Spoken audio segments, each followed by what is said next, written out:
மக்களா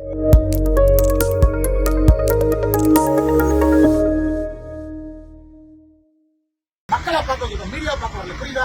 மீடியா வரணும்னு அந்த வண்டி முன்னாடி கண்டிப்பா தினேஷ் போய் கம்ப்ளைண்ட் பண்ணுவோம். பாக்கலாமா? ஓட ஃபோன் பண்ணிட்டுமா? ஒரு நிமிஷம் சொன்னா கேட்கணும்.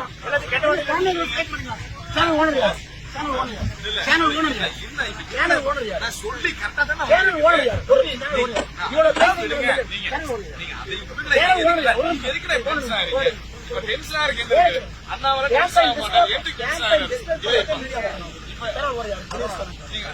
பேசுங்க, அதனால ஒண்ணும் பிரச்சனை இல்லைன்னா இப்ப எதுக்கு தேவையில்லாத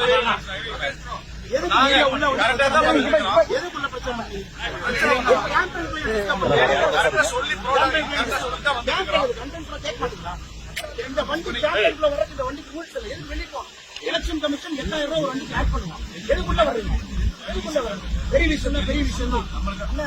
கொஞ்சம் தயவு செஞ்சு இந்த பல்லடத்துல இருக்கேன் இந்த நியூஸ் சேனல், இந்த ரிப்போர்ட்டர்ஸ் எல்லாம் பெரிய அட்டூழியம் பண்ணிட்டு இருக்காங்க. தினேசன் ஐஸ்வர்னா ரொம்ப அட்டூழியம் பண்றாங்க. சொன்னா யாரு பேச்சும் கேட்கறாங்க. கேம்பெயின்ல வர்றாங்க, டிஸ்டர்ப் பண்றாங்க, டிராபிக் ஜாம் உருவாக்குறாங்க.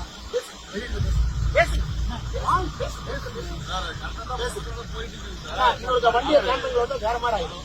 மரியாதை கொடுக்குறேன், ஒழுங்கா மக்களை பார்க்கணுங்க. மக்களை பார்க்கவே விடுறதில்லை. நீங்க சும்மா மீடியா வந்து மக்கள் எப்படி குறை கேட்போம்? எப்படி மக்கள்கிட்ட பேசணும்?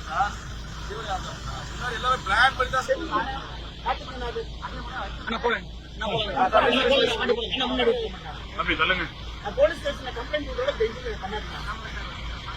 மக்களை பார்க்கவே விட மாட்டாங்க. சும்மா உள்ள போட்டு இவங்களே ஒரு பாயிண்ட்ல காமிச்சா 2 மணி நேரம் லேட்டா போயிருக்கு. ரிப்போர்ட் எடுத்து தெரியும் சொல்லுங்க.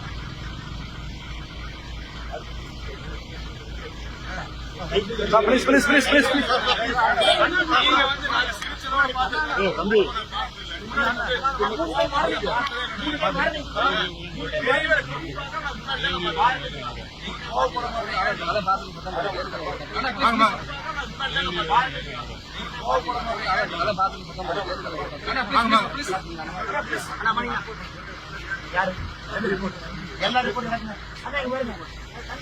தெரிய சொன்னது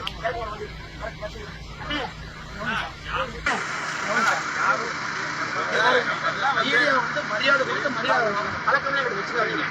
மக்கள் ஓட்டு போடுறாங்க, மக்களை பாக்குறாங்க. நீங்க டிவியில கவர் பண்ணி போட்டல ஒருத்தர் ஓட்டு போடுறாங்க, புரியுதா? என்ன பண்ற? நீங்க தான் டிராபிக் ஜாம் பண்றீங்க. கார் எடுத்து யாரும் உடச்சு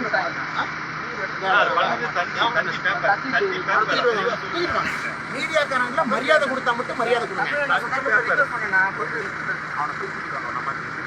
போலீஸ் ஸ்டேஷன் உட்கார மீடியா எல்லாம் ஒரு மரியாதை கொடுத்து மரியாதை வாங்கிக்கிறோம். சும்மா இந்த மீடியா அண்ணாமலை வச்சுக்காங்க.